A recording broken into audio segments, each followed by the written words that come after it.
représentant de la loi, j'ai vu la souffrance, la perdition et la dévastation que l'absence d'un père pouvait provoquer chez un enfant. Nos prisons sont remplies d'hommes et de femmes qui ont suivi une mauvaise route parce qu'ils avaient été abandonnés par leur père, meurtris par l'homme qui aurait dû leur donner de l'amour.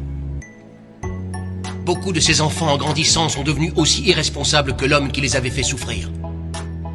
Pendant que tant de mères sacrifient leur vie pour subvenir aux besoins de leurs enfants, elles n'avaient pas imaginé porter un fardeau si lourd toutes seules.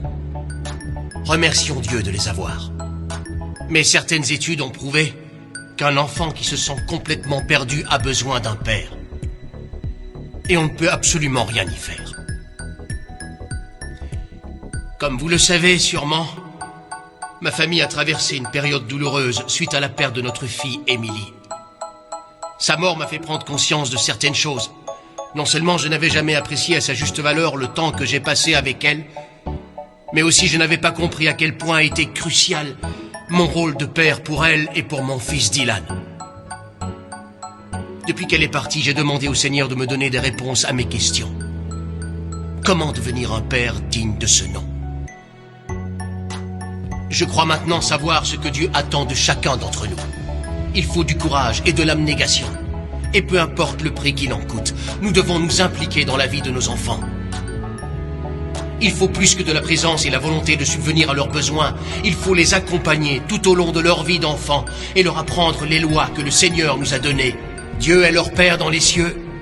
Mais sur terre, un père qui aime ses enfants et qui cherche à gagner leur cœur doit les protéger, les discipliner et leur enseigner l'amour de Dieu.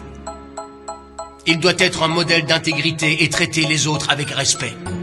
Il doit faire en sorte que ses enfants deviennent des adultes responsables, vivant leur vie en transmettant ces valeurs pour l'éternité. Certains hommes vont se moquer de ce discours. D'autres vont l'ignorer. Mais laissez-moi vous dire qu'en tant que père, vous êtes responsable devant Dieu de par la position et l'influence que vous avez sur vos enfants. Vous ne pouvez continuer de fermer les yeux. Un jour ou l'autre, vous les ouvrirez et vous réaliserez que votre travail ou vos passions n'ont aucune valeur éternelle, contrairement à l'âme de vos enfants. Je sais qu'il y a des hommes qui approuvent ce que je dis, mais ils ne savent pas comment allier famille et travail. Alors ils vivent comme des égoïstes, et ils gâchent l'opportunité de faire ce que Dieu nous demande pour les générations à venir.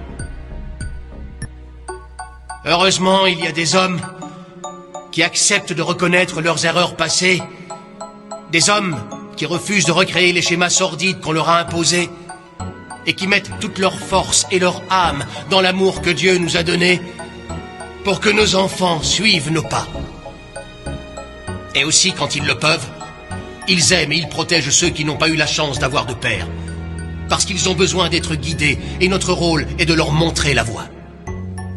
Nous invitons tous les hommes de bonne volonté, tous ceux qui sont volontaires et courageux, à nous rejoindre dans cet engagement.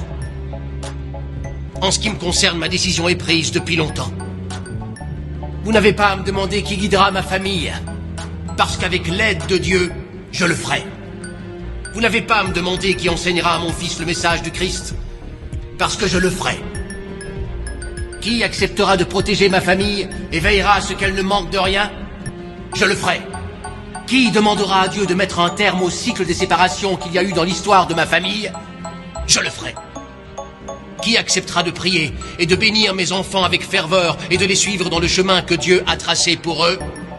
C'est moi, leur père, je le ferai. J'accepte cette responsabilité et c'est un privilège d'embrasser cette juste cause. Je veux obtenir les faveurs de notre Seigneur et avoir sa bénédiction dans ma maison. C'est ce que veulent tous les pères. Alors où êtes-vous, père courageux? Où êtes-vous, père qui craignez le Seigneur? Il est temps de vous lever et de répondre à la parole que Dieu nous a donnée et de lui dire « Je le ferai ».